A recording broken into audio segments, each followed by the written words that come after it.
দিন আমরা সংকরায়ন পড়েছিলাম এবং সেখান থেকে করেছিলাম কি বিভিন্ন যৌগ ছিল তাদের সংকরায়িত দশা বের করেছিলাম এবং সেখান থেকে নিঃসঙ্গ ইলেকট্রন জোড় বের করেছিলাম। আজকে আমি আরেকবার মনে করে দিচ্ছি সূত্রটা কি ছিল। সেটা এইরকম ছিল, দেখো সূত্রটা যে H সমান half into V plus N minus C plus A, যেখানে ভিটা ছিল কেন্দ্রীয় পরমাণু যোজক ইলেকট্রন সংখ্যা, এম ছিল একযোজী পরমাণু সংখ্যা, মেইনলি আমরা যেটা বোঝাতে চেয়েছি যে হাইড্রোজেন এবং হ্যালোজেন পরমাণু সংখ্যা, সি হচ্ছে ক্যাটায়নের চার্জ যদি থাকে, এ হচ্ছে অ্যানায়নের চার্জ যদি থাকে। আমরা আগের দিন বিভিন্ন যৌগ বলেছিলাম কিন্তু একটাও ক্যাটায়ন বা অ্যানায়নের কথা বলিনি। আমরা আজকে একটা দেখিয়ে দিই, একটা ক্যাটায়ন একটা অ্যানায়ন। ধরো CH3+ আছে, আমরা কি করে সংকরায়িত দশাটা বের করব না, H সমান হাফ ইন্টু কেন্দ্রীয় পরমাণুকে কার্বন, তার যোজক ইলেকট্রন কটা আছে না 4খানা, একযোজী পরমাণু হাইড্রোজেন অথবা হ্যালোজেনের সংখ্যা এখানে কতগুলো দেখতে পাচ্ছি 3, ক্যাটায়নের চার্জ মাইনাস, যেটা হচ্ছে সি আছে ক্যাটায়নের চার্জ আমরা দিয়ে দিলাম -1, ফলে আমরা যেটা এখান থেকে পাচ্ছি 3, সেটা হচ্ছে sp2 সংকরায়িত। আচ্ছা, এবার যদি আমরা করি CH3- তাহলে কি হবে না, সেক্ষেত্রে H যেটা আসছে দেখো H ইন্টু হাফ কেন্দ্রীয় পরমাণু কার্বন, তার যোজক ইলেকট্রন সংখ্যা 4, একযোজী পরমাণুর সংখ্যা 3 এবং অ্যানায়নের চার্জ আমি প্লাস দিলাম। অ্যানায়নের অ্যাবসলিউট মান কত না 1, আমরা এখানটা 1 দিয়ে দিলাম, তাহলে মানটা হচ্ছে 4 মানে দাঁড়াচ্ছে sp3 সংকরায়িত। তো এইভাবে আমরা কিন্তু সংকরায়িত দশাগুলো বের করতে পারছি। সরি, নেক্সট আমাদের যেটা আছে দেখো সেটা হচ্ছে যে আমরা বিভিন্ন সংকরায়িত দশা পেলাম, সেখান থেকে আমরা দেখবো যে জ্যামিতিক আকার কি করে বের করতে হয় মৌলগুলোর, যৌগগুলোর জ্যামিতিক আকার আমরা বের করব। তার আগে আমরা দেখে নিই বিভিন্ন সংকরায়িত দশা হলে তার জ্যামিতিক আকার কি হতে পারে সেটা। যদি sp হয় তাহলে তার জ্যামিতিক আকার হবে সরল রৈখিক,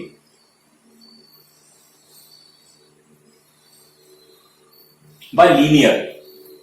sp2 হলে তার জ্যামিতিক আকার হবে সমতলীয় বা প্ল্যানার। sp3 হলে তার জ্যামিতিক আকার হবে চতুস্তলকীয়। sp3d যদি হয় তাহলে তার জ্যামিতিক আকার হবে ত্রিকোণীয় দ্বিপিরামিড। বা এটাকে সংক্ষেপে অনেক সময় ট্রাইগোনাল বাইপিরামিড বা ইংলিশে হচ্ছে ট্রাইগোনাল বাইপিরামিড বলে, সংক্ষেপে আমরা টিবিপি বলতে পারি। টিবিপি স্ট্রাকচারটাই খুব কমন, নামটা বলে থাকি টিবিপি, মানে যে ট্রাইগোনাল বাইপিরামিড বা ত্রিকোণীয় দ্বিপিরামিড স্ট্রাকচার। আমরা এবার নেক্সট যেটাতে আসছি সেটা হচ্ছে sp3d2। sp3d2 হলে আমাদের স্ট্রাকচারটা দাঁড়াবে অষ্টতলকীয়, মানে দেখতে গেলে যে 8টা তল আছে সেরকম কোন স্ট্রাকচার। sp3d3 এটা কি দাঁড়াচ্ছে না, এটা দাঁড়াচ্ছে আমাদের পঞ্চকোণীয় দ্বিপিরামিড স্ট্রাকচার।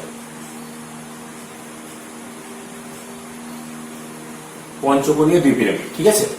এবার আমরা প্রতিটা যৌগের স্ট্রাকচার গুলো নিয়ে একটু আলোচনা করব, যে সরলরৈখিক কেমন ভাবে হবে বা সমতলীয় কেমন ভাবে হবে সেসব নিয়ে একটু আলোচনা করব। আচ্ছা, প্রথমে আসছি sp।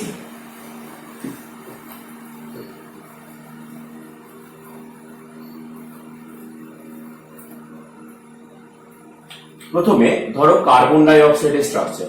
এখানে আমরা কার্বন ডাই অক্সাইডের সংকরায়ন গুলো দেখাচ্ছি না, সংকরায়ন দশা করলে এটা দাঁড়াবে sp সংকরায়িত এবং নিঃসঙ্গ ইলেকট্রন জোড়ের সংখ্যা 0, যেটা আমরা আগে সূত্র থেকে কাজ করেছিলাম। আগের দিনে তোমরা দেখতে পাবে যে এল নিঃসঙ্গ ইলেকট্রন জোড়ের সংখ্যা যেটা ছিল যে L সমান হচ্ছে H - M - D, সেখান থেকে আমরা বের করতে পারি। আমরা যে স্ট্রাকচার গুলো দেখাচ্ছি দেখো, যদি নিঃসঙ্গ ইলেকট্রন জোড় একটাও না থাকে তাহলে যেমন নর্মাল স্ট্রাকচার হওয়ার কথা সেরকম হবে, মানে sp হলে সরলরৈখিক হবে, sp2 হলে সমতলীয় হবে, sp3 হলে চতুস্তলক হবে, অ্যাজ ইউজুয়াল হয়ে যাবে। সমস্যা কোথায় দাঁড়ায় না, নিঃসঙ্গ ইলেকট্রন জোড় থাকলেই যাবতীয় স্ট্রাকচারে কিন্তু সমস্যাটা দাঁড়ায়। আমরা আস্তে আস্তে দেখবো যে কোথায় কিভাবে কি সমস্যা থাকতে পারে। sp সরল রৈখিক স্ট্রাকচার, আমরা জানি কার্বন হচ্ছে কেন্দ্রীয় পরমাণু, অক্সিজেন ডবল বন্ড করে থাকে, তো সেখান থেকে দেখো আমরা স্ট্রেট লাইনের স্ট্রাকচারটা কিন্তু করেছি, যাতে করে OCO বন্ধন কোণের মান হবে 180 ডিগ্রি। এই হচ্ছে স্ট্রাকচার। এর নিঃসঙ্গ ইলেকট্রন জোড় থাকে না ধরো sp স্ট্রাকচারে, সেরকম কোনো সমস্যাও কিন্তু থাকবে না। নেক্সট আমরা আসছি ধরো BF3 বোরন ট্রাইফ্লুরাইড। তোমরা যদি বের করো দেখবে আস্তে আস্তে যদি মানগুলো আমরা বের করতে থাকি দেখবে H এর মান হবে 3 মানে আমরা জানি sp2 এবং L নিঃসঙ্গ ইলেকট্রন জোড় ক্যালকুলেশন করলে দেখবে L এর মান হচ্ছে 0। আমি আবার বলছি, আমি কিন্তু একটাও H এবং L ক্যালকুলেশন করা দেখাচ্ছি না। আমরা অলরেডি আগের ক্লাসে আমরা দেখেছি যে H এবং L ক্যালকুলেশন বলে আমরা ফার্দার দেখাচ্ছি। BF3 দেখো sp3 হলো, sp3 মানে সমতলীয় স্ট্রাকচার বা প্ল্যানার স্ট্রাকচার। এবং স্ট্রাকচারটা কেমন হয়, ধরো বোরন আছে, এই হচ্ছে আমার ফ্লুরিন গুলোর অবস্থান, এবং যেটা হয় যে PF এই বন্ধন কোণের মান হয় 120 ডিগ্রি। মানে ধরো এই কোণটা 120 ডিগ্রি, এটাও 120 ডিগ্রি, এটাও 120 ডিগ্রি, তিনটে বন্ধন 120 ডিগ্রি, মানে টোটাল রাউন্ডটা দাঁড়িয়ে যাচ্ছে 360 ডিগ্রি। সমতলীয় এই কথাটার মানে হলো যে এখানে মোট 4খানা পরমাণু আছে, 3টে ফ্লুরিন এবং একটা বোরন। 4টে পরমাণু একই তলে আছে, কোনো পরমাণু এরকম নয় যে তল থেকে একটু উঠে আছে কিংবা তল থেকে একটু নেমে আছে, সেরকম কোনো ব্যাপারই না। প্রতিটা পরমাণু একই তলে আছে, সেই কারণে নাম হচ্ছে সমতলীয়। সব থেকে ইন্টারেস্টিং স্ট্রাকচার এবার আমরা আসছি, সেটা হচ্ছে sp3 স্ট্রাকচারটা দেখবে লেখা ছিল নামটা চতুস্তলক বা টেট্রাহেড্রাল, বা যার 4খানা তল আছে, CH4। H এর মান হবে 4 মান এখানটা দাঁড়াবে আমাদের sp3, এবং প্রথমে দেখবে L সমান 0। ছবিটা নামটা হচ্ছে চতুস্তলক। আমাকে এই স্ট্রাকচার গুলো 3D মডেল যখন থেকে শুরু হচ্ছে, 3D স্ট্রাকচার sp3 চতুস্তলকের স্ট্রাকচার গুলোর অদ্ভুত ব্যাপার হচ্ছে আমাকে ভাবতে হবে বা আঁকতে হবে, অ্যাকচুয়ালি আঁকতে হবে 2D তে। তার কারণ বোর্ড আমাদের বা খাতা তোমাদের যাই বলো সেটা কিন্তু 2D তে আঁকতে হয়, কিন্তু চিন্তা ভাবনা করতে হবে 3D তে। মানে দেখো মিথেনের স্ট্রাকচার আমাদের দেখবে বইগুলোতে আঁকা আছে এই টাইপের, যে এটা নাকি মিথেন, এবং যার বন্ধন কোণ দেওয়া আছে দেখবে HCH বন্ধন কোণের মান আছে 109 ডিগ্রি 28 ডিগ্রি। পরিষ্কার এরকম একটা মান কিন্তু দেওয়া আছে, ঠিক আছে। কিন্তু অ্যাকচুয়াল আকারটা কেমন দেখো, 4খানা তল, কোথাও তো খুঁজে পাচ্ছ না এখানে। 4টে তল দেখানো আমরা 4টে পেনের সাহায্যে কিন্তু দেখাতে পারি। দেখো আমি কিভাবে দেখাচ্ছি 4টে পেনের সাহায্যে, যে 4টে তল কিভাবে দেখানো যায় আমরা দেখছি। ধরো এই হচ্ছে আমাদের একটা চতুস্তলকীয় মডেলটা কি, ধর আমার আঙুলের কাছে আছে কার্বন, এখানে একটা হাইড্রোজেন, এখানে একটা হাইড্রোজেন, এখানে একটা হাইড্রোজেন, এখানে একটা হাইড্রোজেন, 4টে হাইড্রোজেন 4টে পয়েন্টে দাঁড়িয়ে আছে, 4টে শীর্ষবিন্দুতে দাঁড়িয়ে আছে। এটা একটা চতুস্তলকীয় মডেল, অনেকটা ক্যামেরা ট্রাইপড টাইপ দেখতে লাগছে হয়তো। দেখো ক্যামেরা ট্রাইপড, যেখানে স্ট্যান্ড রেখে এখানে ক্যামেরা থাকে, সেরকম ট্রাইপড টাইপ দেখতে। 4টে তল দেখো তোমরা খুঁজে পাও কিনা, এখানে হাইড্রোজেন, এখানে হাইড্রোজেন, এখানে হাইড্রোজেন, 3টে হাইড্রোজেন জুড়ে দাও, একটা ত্রিকোণীয় অংশ পাবে সেটা তলে, ঠিক আছে। এখানে এখানে এখানে এটাও একটা জুড়ে দাও, একটা ত্রিকোণীয় তল পাবো। এই হাইড্রোজেন এখানে এখানে এখানে এইটা 3টেকে জুড়ে দাও, আমি আরেকটা ত্রিকোণীয় তল পাবো। আরেকটা ত্রিকোণীয় তল দেখো 3টে নিচের দিকে, তো এরকম আমরা একটা ত্রিকোণীয় তল পাবো। এবং যার হাইড্রোজেন কার্বন হাইড্রোজেন এই বন্ধন কোণের মান 109। তোমরা এই বন্ধন কোণটাও ভাবতে পারো, হাইড্রোজেন কার্বন হাইড্রোজেন এখানে 109, এখানেও আছে 109 ডিগ্রি স্ট্রাকচার। এরকম কিন্তু একটা আমাদের মিথেনের কিন্তু স্ট্রাকচারটা পাই, একটা সুষম চতুস্তলকীয় কিন্তু গঠনটা এরকম ভাবে দাঁড়ায়, ঠিক আছে। আচ্ছা এবার যেটা দাঁড়ায় দেখো, এই স্ট্রাকচারে নিঃসঙ্গ ইলেকট্রন জোড় থাকলে কতটা বিকৃত হতে পারে। ধরো আমরা এবার করছি NH3 তে যেটা সমস্যা সেটা হচ্ছে যে এর সংকরায়িত দশা sp3 হয়, কিন্তু নিঃসঙ্গ ইলেকট্রন জোড়ের সংখ্যা কিন্তু 1। যখনই 1 দাঁড়ালো না, আমাকে আঁকতে হবে এইরকম, যে নাইট্রোজেন আছে এখানে, আঁকতে হবে এরকম ভাবে আঁকা, দেখবে তোমাদের বইটা আঁকা আছে। এবং নিঃসঙ্গ ইলেকট্রন জোড়ের অবস্থান, এর স্ট্রাকচারটা কিরকম হয় দেখো। ধরো নর্মালি হওয়ার কথা চতুস্তলক, যেমন sp3 স্ট্রাকচার হওয়ার কথা সেরকম নর্মাল চতুস্তলক। আমার আঙুলের কাছে ধরো নাইট্রোজেন পরমাণু আছে, ধরো এখানে একটা হাইড্রোজেন, এখানে একটা হাইড্রোজেন, এখানে একটা হাইড্রোজেন, 3টে হাইড্রোজেন আছে। এখানটা তাহলে কি আছে না এই হাতটা কোনো পরমাণু দ্বারা ফিল আপ করা নেই, এই হাতটা কার দ্বারা ফিল আপ হয়ে আছে না এই একটা নিঃসঙ্গ ইলেকট্রন জোড় দ্বারা।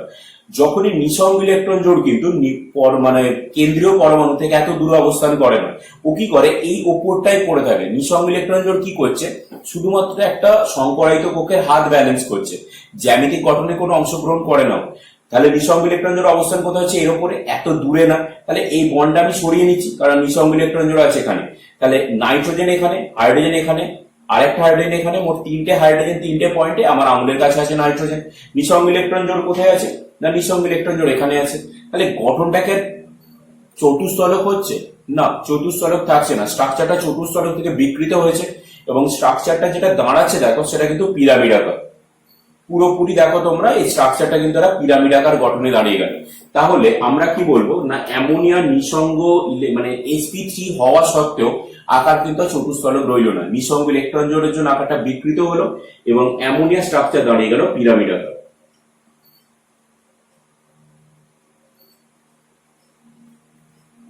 ওকে, আমরা যদি এরপর দেখো যদি জলে স্ট্রাকচার করার চেষ্টা করি, জলও কি না sp3 মানে চতুস্তলকীয় হওয়ার কথা, কিন্তু এর দাঁড়িয়ে গেছে 2, তার মানে নিঃসঙ্গ ইলেকট্রন জোড়ের সংখ্যা হচ্ছে 2।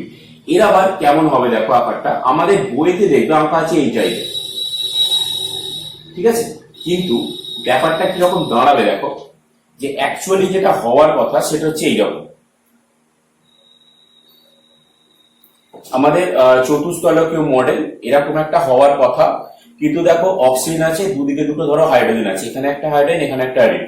এই হাতটা কার দ্বারা ফিল আপ হচ্ছে, একটা নিঃসঙ্গ ইলেকট্রন জোড়া, এই হাতটা আরেকটা নিঃসঙ্গ ইলেকট্রন জোড় দ্বারা। যেহেতু আমার নিঃসঙ্গ ইলেকট্রন জোড়ের সংখ্যা 2, আমি এই দুটো হাতকে সরিয়ে নিলাম, তাহলে যেটা দাঁড়াচ্ছে এইরকম একটা স্ট্রাকচার। এটা না চতুস্তলক না পিরামিড আকার, আমার দেখ আমার টোটালি এরকম আকারটা দাঁড়িয়ে গেছে। এটাকে যদি আমি ঘুরিয়ে দিই দেখো, হতে পারে কৌণিক বলতে পারি, কিংবা বলতে পারি ইংরাজির ভি আকৃতি মতো বা ভি শেপড আকার। তো জলের আকার অ্যাকচুয়ালি কৌণিক বা অনেকে এরকম বলে যে ভি শেপ, ভি আকৃতি বিশিষ্ট কিন্তু জলের গঠন। তার মানে তোমরা দেখতে পাচ্ছ যে sp3 নর্মাল কিন্তু চতুস্তলকীয় মডেল হওয়ার কথা, কিন্তু যেটা দাঁড়াচ্ছে যে নিঃসঙ্গ ইলেকট্রন জোড় থাকলেই মনে রাখবে তার স্ট্রাকচার চেঞ্জ হয় এবং আর নেক্সট ক্লাসে আমরা দেখবো তার বন্ধন কোনও কিন্তু চেঞ্জ হয়ে যায়। আমরা শুধুমাত্র আজকের ক্লাসের জ্যামিতিক আকারের উপরই কিন্তু কনসেন্ট্রেট করছি। তো তাদের জ্যামিতিক আকারও কিন্তু চেঞ্জ হয়ে যাচ্ছে বারবার। চতুস্তলকীয় হওয়ার কথা sp3 হলে, যখন নিঃসঙ্গ ইলেকট্রন জোড় একটা থাকলো আকার হয়ে গেল পিরামিড আকার, যখন নিঃসঙ্গ ইলেকট্রন জোড় দুটো হলো তখন দাঁড়িয়ে গেল কৌণিক বা ভি শেপ। আচ্ছা, নেক্সট আমরা এবার আসছি sp3d স্ট্রাকচারের উপরে। sp3d প্রথমত আমাদের sp3d স্ট্রাকচারে যেটা দাঁড়িয়ে যাচ্ছে সেটা হচ্ছে রেগুলার স্ট্রাকচার। আমরা যেটা দেখছি sp3d, যেমন ধরো pCl5, pCl5 এ কি হচ্ছে না এখানে করে দেখো h এর মান হবে 5 মানে দাঁড়াবে আমাদের sp3d, ঠিক আছে, এবং নিঃসঙ্গ ইলেকট্রন জোড় 0। তো নিঃসঙ্গ ইলেকট্রন জোড় 0 হলে যেটা দাঁড়াবে যে আমাদের রেগুলার যেমন স্ট্রাকচার হওয়ার কথা সেরকমই হবে, কোথাও কোনো রকম বিকৃত হবে না। বিকৃত তখনই একমাত্র হয় যখন নিঃসঙ্গ ইলেকট্রন জোড়টা থাকে। আচ্ছা, আমরা যেটা আছি sp3d, আমাদের দেখবে লেখা ছিল লিস্টে যে sp3d এর আকার নাকি ত্রিকোণীয় দ্বিপিরামিড। ত্রিকোণীয় দ্বিপিরামিড দেখো তোমাকে আঁকতে হবে এই টাইপের, যেরকম একটা বিষমবাহু ত্রিভুজ দেখো, মাঝখানে ফসফরাস আছে এইরকম, এখানে ক্লোরিন, এখানে ক্লোরিন, এখানে ক্লোরিন, এখানে ক্লোরিন, এখানে ক্লোরিন, 5টা জায়গায় ক্লোরিন, ঠিক আছে। তোমায় বুঝতে হবে কিভাবে দেখো যে কোথায় 3টে কোণ, কোথায় 2টো পিরামিড। আমরা কিভাবে বুঝছি না আমাদের যে স্ট্রাকচারটা আছে তাতে হচ্ছে একটা সমবাহু ত্রিভুজ, সমবাহু ত্রিভুজ, তার মাঝে পড়ে আছে ফসফরাস। আমাদের দেখবো স্ট্রাকচারটা এরকম হচ্ছে, এখানে একটা ক্লোরিন, এখানে একটা ক্লোরিন, এখানে একটা ক্লোরিন, 3টে ক্লোরিন আমি দিলাম। আর বাদ বাকি 2টো ক্লোরিনের অবস্থান কোথায়, এই দুটো, সেটা হচ্ছে একটা ক্লোরিন আছে এইরকম ওপরে, আর একটা ক্লোরিন আছে বোর্ডের নিচে। এবার ত্রিকোণীয় অংশ তো নয় বুঝতে পারলে দ্বিপিরামিড স্ট্রাকচারটা কেমন হচ্ছে। ধর আমি এই ক্লোরিন থেকে একটা লাইন এখানে টানলাম, এই ক্লোরিন থেকে এখানে টানলাম, এই ক্লোরিন থেকে একটা এখানে টানলাম, তাহলে কি হচ্ছে ওপরে একটা পিরামিড হচ্ছে ত্রিকোণীয় পিরামিড। এবং আরেকটা পিরামিড দেখো, যেহেতু আরেকটা ক্লোরিন নিচে আছে বোর্ডের নিচে, সেক্ষেত্রে সেখানে আরেকটা পিরামিড তৈরি হবে, ঠিক আছে। তো নামটা সেই কারণে হচ্ছে ত্রিকোণীয় দ্বিপিরামিড, মানে 2টো পিরামিড আকার গঠন। আচ্ছা, sp3d স্ট্রাকচারে একটু সমস্যা আছে। সমস্যাটা কি না sp3d স্ট্রাকচারে যেটা হয় বন্ধন কোণ কিন্তু একটু প্রবলেমেটিক কেন? কারণ এই বন্ধনটাকে এই যে তিনটে জায়গা দেখো, এই তিনটে একটা সমবাহু ত্রিভুজ যদি হয় তাহলে প্রতিটার বন্ধন কোণ হওয়ার কথা 120। আবার দেখো এখানে দুটো ক্লোরিনের মধ্যে বন্ধন কোণ 120।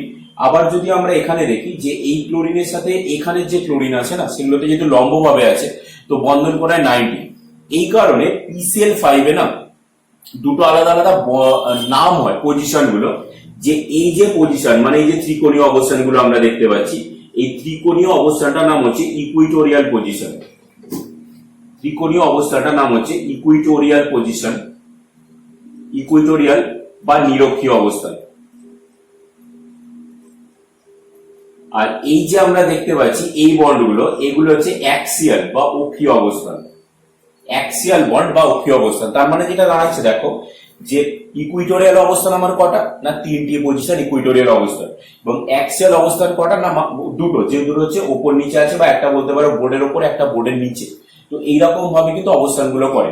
বন্ধন কোণ দেখো দুটো ইকুইটোরিয়াল পজিশনের মধ্যে বন্ধন কোণ কত না 120। দেখো এখানেও 120, এখানেও 120, এখানে 120। একটা অক্ষীয় মানে আমরা যেটা দেখতে পাচ্ছি এখানে এই অক্ষীয় অবস্থানের সাথে একটা ইকুইটোরিয়াল অবস্থানের বন্ধন কোণ কত ভেবে দেখো, এটা কিন্তু নিরক্ষীয় অবস্থান, এটা অক্ষীয় অবস্থান, এদের মধ্যে বন্ধন কোণ হচ্ছে 90 ডিগ্রি। ঠিক আছে, তার মানে দুটো, আমি আরেকবার বলছি, দুটো ইকুইটোরিয়াল অবস্থানের মধ্যে বন্ধন কোণ কত না 120। একটা অক্ষীয় বন্ধনের সাথে একটা নিরক্ষীয় বন্ধনের বন্ধন কোণ কত না 90। এবং তোমরা যদি দেখো যে দুটো অক্ষীয় অবস্থানের মধ্যে বন্ধন কোণ কত না 180 ডিগ্রি। মোট 3 রকম সেটের বন্ড অ্যাঙ্গেল কিন্তু আমরা পাচ্ছি। ঠিক আছে, sp3d স্ট্রাকচারটাকে অনেকে তো আবার এইরকম ভাবে ভেঙে নেয় যে sp3d টাকে আমরা দুভাগে ভাবতে পারি, একটা হচ্ছে sp2 প্লাস pd। sp2 তে আমরা যদি দেখি যে 33.3% এর কাছাকাছি s ক্যারেক্টার আছে, আর pd তে আছে 0% s ক্যারেক্টার বা s চরিত্র। কি করে হিসেবটা হচ্ছে এখানে 33.33 না একটা এস আর দুটো পি, মোট তিনটে অরবিটাল নিয়ে যদি আমার 100% হয় তাহলে একটা এস এর জন্য কত হচ্ছে না 33.33।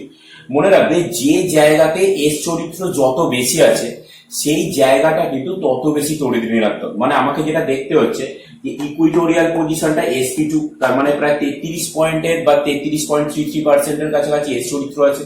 তার মানে এই ইকুইটোরিয়াল অংশটা কিন্তু বেশি তড়িৎ ঋণাত্মক, মানে এটা কিন্তু বেশি ইলেকট্রোনেগেটিভ, এটা কিন্তু বেশি ইলেকট্রোনেগেটিভ জায়গা হয়ে আছে আমাদের অ্যাক্সিয়াল পজিশনের থেকে। তো এবং এখান থেকে একটা জিনিস মনে রাখবে যে আমরা কিন্তু তেলা মাথায় তেল দেব না। তার মানে যদি কোনো তড়িৎ ঋণাত্মক মৌল আছে না, তাকে কিন্তু আবার যেখানে তড়িৎ ঋণাত্মক মৌল এলো তাকে কিন্তু আবার এই তড়িৎ ঋণাত্মক অঞ্চলে কিন্তু প্লেস করবো না, মানে তেলা মাথায় তেল আমরা দেবো না। আমরা কি করব না যেখানে তড়িৎ ঋণাত্মকতা কম সেখানে প্লেস করব। তার মানে যেটা দাঁড়ালো যে তীব্র তড়িৎ ঋণাত্মক মৌলগুলোকে আমরা আগে অক্ষীয় অবস্থানে রাখবো, তারপর যাদের তড়িৎ ঋণাত্মকতা কম তাকে আমরা কিন্তু ইকুইটোরিয়াল পজিশনে প্লেস করবো। এটা হচ্ছে PCl5 এর গঠনের মেইন প্রবলেম, যেটা আমরা মানে নিয়ম যেটা আমরা প্লেস করার চেষ্টা করব। ঠিক আছে, এবার আমরা স্ট্রাকচারে আসছি অন্যান্য যৌগ যেখানে আমাদের নিঃসঙ্গ ইলেকট্রন জোড় আছে সেরকম স্ট্রাকচারে। তবে একটা কথা মনে রাখবে যে নিঃসঙ্গ ইলেকট্রন জোড়ে তড়িৎ ঋণাত্মকতা কিন্তু শূন্য, সেই ভেবে আমাকে কিন্তু কাজটা করতে হবে। PCl5 থেকে আমরা যে স্ট্রাকচার গুলো পাচ্ছি দেখো সেটা এরকম, সরি PCl5 না sp3d থেকে আমরা যেটা পাবো সেটা ধরো HCF2। এই যৌগটা যদি আমরা H করে দেখি আমরা ডেফিনেটলি 5 পাবো, এবং এর নিঃসঙ্গ ইলেকট্রন জোড়ের সংখ্যা দাঁড়ায় 3। তার মানে দেখো আমার জেনন এর সাথে আছে দুটো ফ্লুরিন এবং 3টি নিঃসঙ্গ ইলেকট্রন জোড়। তার মানে আমি যদি এরকম ভাবে সাজাই, আমার একটা নিঃসঙ্গ ইলেকট্রন জোড়, দুটো নিঃসঙ্গ ইলেকট্রন জোড়, 3টে, আর হচ্ছে দুটো ফ্লুরিন।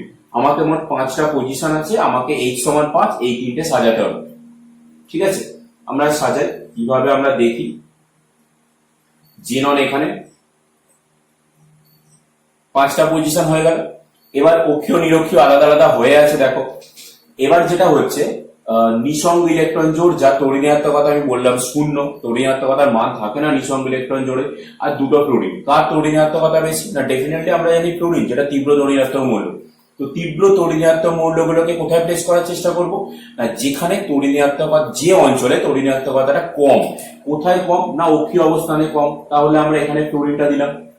ঠিক আছে, আর বাদ বাকি পড়ে রইল কি আমার তিনটে নিঃসঙ্গ ইলেকট্রন জোড়। তিনটে নিঃসঙ্গ ইলেকট্রন জোড় কোথায় প্লেস করব, না আমরা এই জায়গাগুলোতে প্লেস করলাম, মানে নামেই এই জায়গাগুলোতে প্লেস করছি, আদৌ সেটা থাকবে কিন্তু জেননের ওপরে। ঠিক আছে, সেটা কিন্তু নিঃসঙ্গ ইলেকট্রন জোড় আমি আগেই বলেছি যে কোনো রকম ভাবে কিন্তু আমার জ্যামিতিক গঠনে অংশগ্রহণ করবে না, শুধু হাত ব্যালেন্স করার জন্য থাকে। তার মানে আকৃতিটা দেখে কি মনে হচ্ছে, ত্রিকোণীয় দ্বিপিরামিড না পুরোপুরি সরল রৈখিক? তো আমি তো দেখতে পাচ্ছি সরল রৈখিক, ফ্লুরিন জেনন ফ্লুরিন। আমরা দেখেছি দুটো অক্ষীয় অবস্থানে বন্ধন কোণ 180 ডিগ্রি হয়, তার মানে এই অবস্থান কেমন দাঁড়াচ্ছে, না সরল রৈখিক।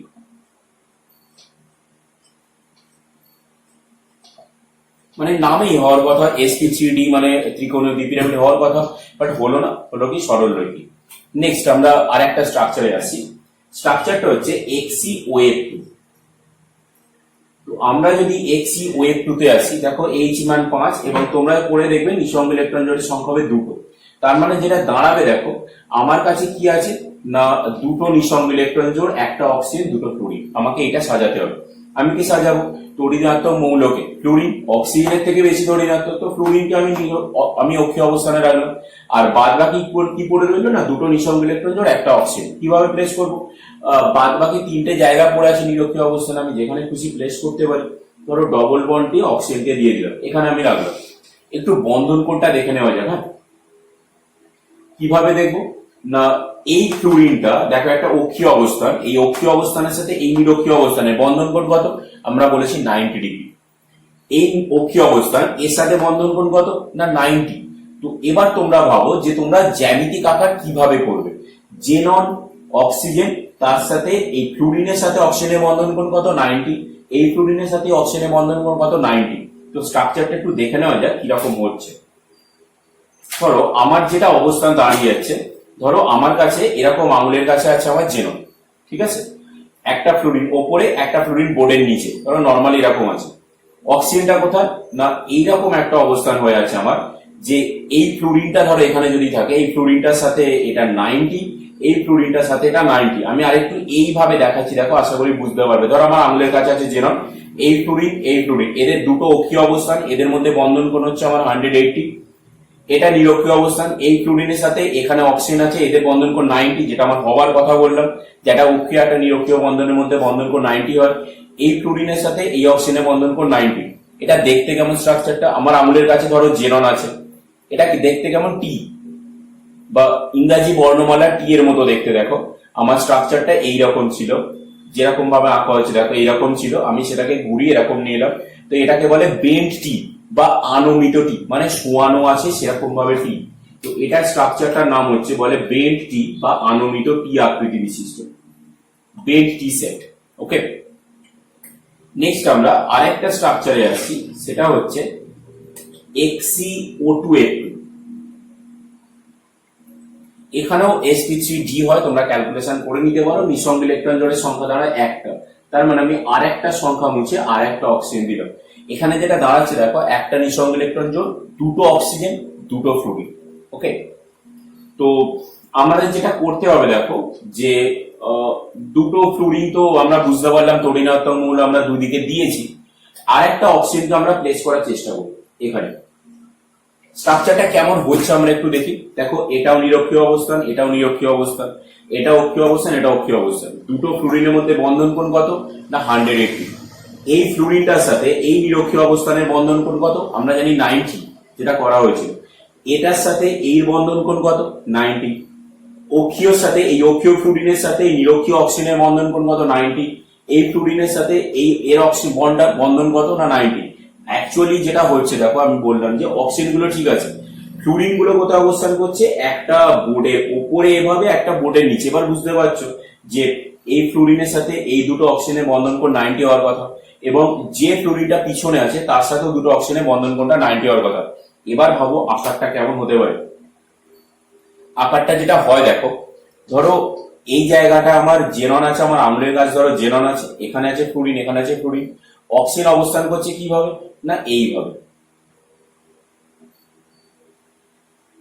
কেন, তার কারণ দুটো নিরক্ষীয় অবস্থানের মধ্যে দুটো অক্সিজেন যেটা নিরক্ষীয় অবস্থানে প্লেস করা আছে তাদের মধ্যে বন্ধন কোণ কত না 120। দেখো মোটামুটি ভাবে একটা 120 ডিগ্রি বন্ডের কথা আমি ভাবলাম। এই ফ্লুরিন অক্ষীয় ফ্লুরিন, তার সাথে এই অক্সিজেনের নিরক্ষীয় অবস্থানে বন্ধন কোণ কত 90।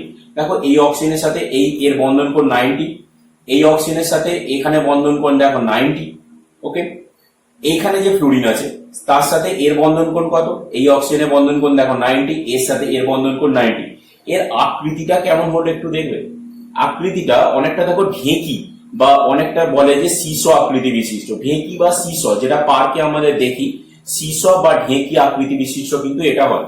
তো এর আকৃতি আমরা বলতে পারি যে সিস বা ঢেঁকির মতো, সিস আকৃতি বিশিষ্ট যেটা পার্কে পাওয়া যায়, বা অনেক সময় বলে যে ঢেঁকির মতো আকার,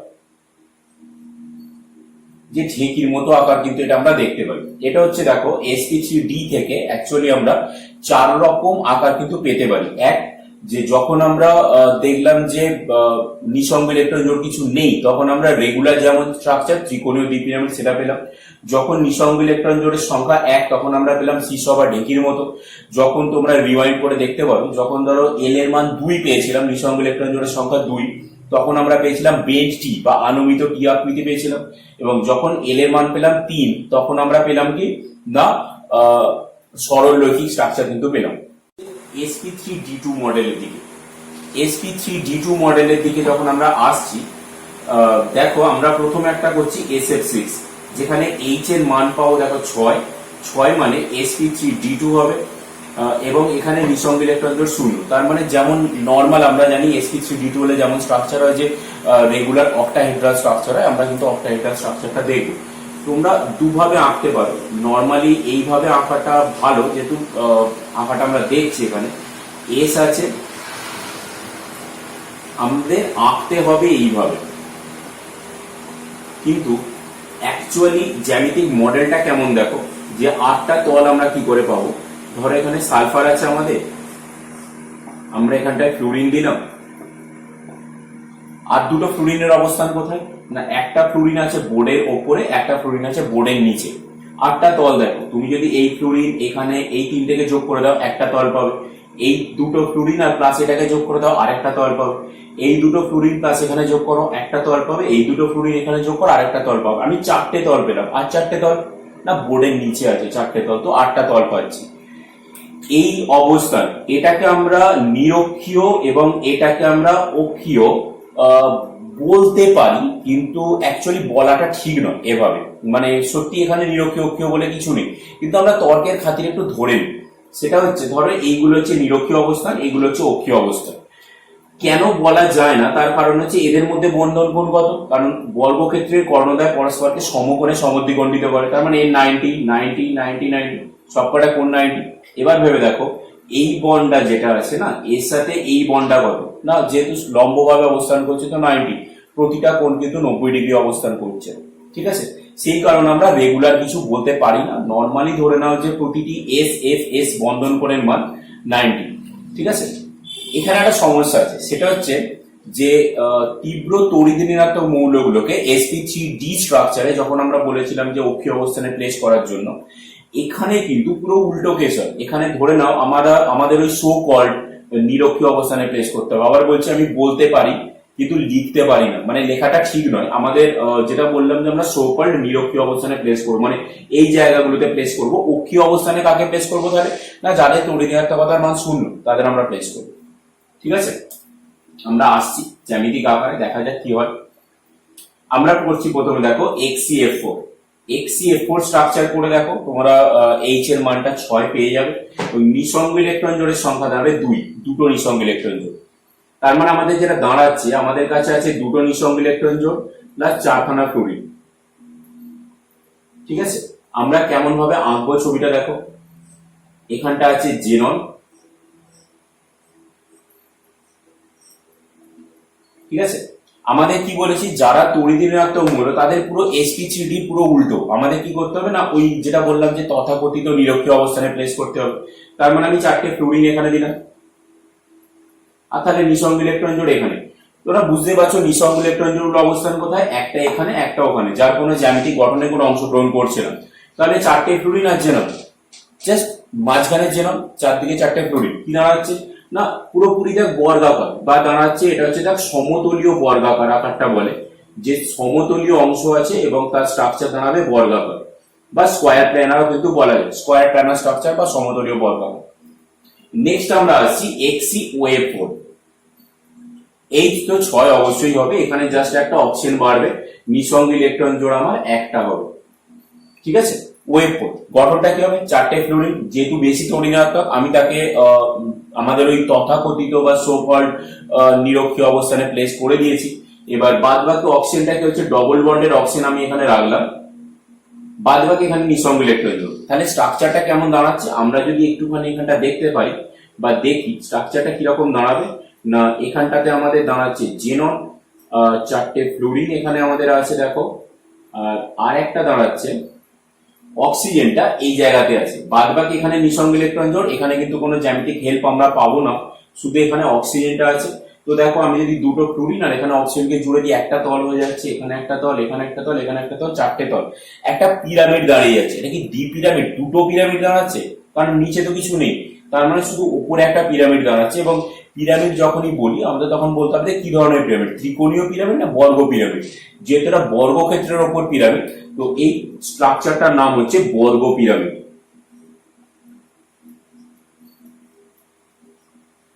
এইভাবে আমরা কিন্তু বিভিন্ন জ্যামিতিক আকারগুলো বের করতে পারি। আর লাস্ট আমাদের যেটা আছে সেটা আমাদের খুব বেশি একটা দরকার লাগে না, অন্তত ক্লাস 11-এ স্ট্রাকচার বা আমাদের যেরকম কোশ্চেন প্যাটার্ন তাতে, সেটা হচ্ছে ধরো ICl7 এর দেখবে এইচ এর মান হয় 7, তার মানে দাঁড়াবে sp3d3 মডেল, নিঃসঙ্গ ইলেকট্রন জোড়টা 0। তো নাম দেখবে আকার একটা লেখা আছে পঞ্চকোণীয় দ্বি পিরামিড, মানে 5টা কোণ আছে, তারপর দ্বি পিরামিড স্ট্রাকচার। অনেকটা আমাদের এই টাইপের স্ট্রাকচারটা হয়। আমরা যদি এখানটা আয়োডিনকে রাখি, দেখো 5টা কোণ আমরা পাচ্ছি এবং হচ্ছে সিএল, মানে যেটা স্ট্রাকচারটা যেটা দাঁড়ায় দেখবে এরকম থাকে যে আমরা একটা 5টা কোণ বিশিষ্ট একটা আমরা পরমাণুগুলোকে নিলাম, যেটা কেন্দ্রীয় পরমাণু আছে আয়োডিন, এখানে যেটা হয়। আর বাদ বাকি দুটো ক্লোরিন কোথায় আছে না, একটা ক্লোরিন হচ্ছে উপরে আর একটা ক্লোরিন নিচে। বুঝতে পারছো দ্বি পিরামিড তো হবে অবশ্যই, কারণ প্রতিটা ক্লোরিন থেকে আমি যদি এখানে লাইন টানি একটা পিরামিড সৃষ্টি হয়ে যায়, আর নিচের দিকে একটা পিরামিড, মানে দ্বি পিরামিড স্ট্রাকচার আমার কিন্তু রেডি। ঠিক আছে, এই হচ্ছে বিভিন্ন সংকরায়ন থেকে আমরা জ্যামিতিক আকারগুলো কিন্তু বের করতে পারি, এবং সেখান থেকে যে বিভিন্ন রকম নিঃসঙ্গ ইলেকট্রন জোড় থাকলে তার জ্যামিতিক আকারে কি চেঞ্জ হলো সেটাও কিন্তু আমরা বের করতে পারবো।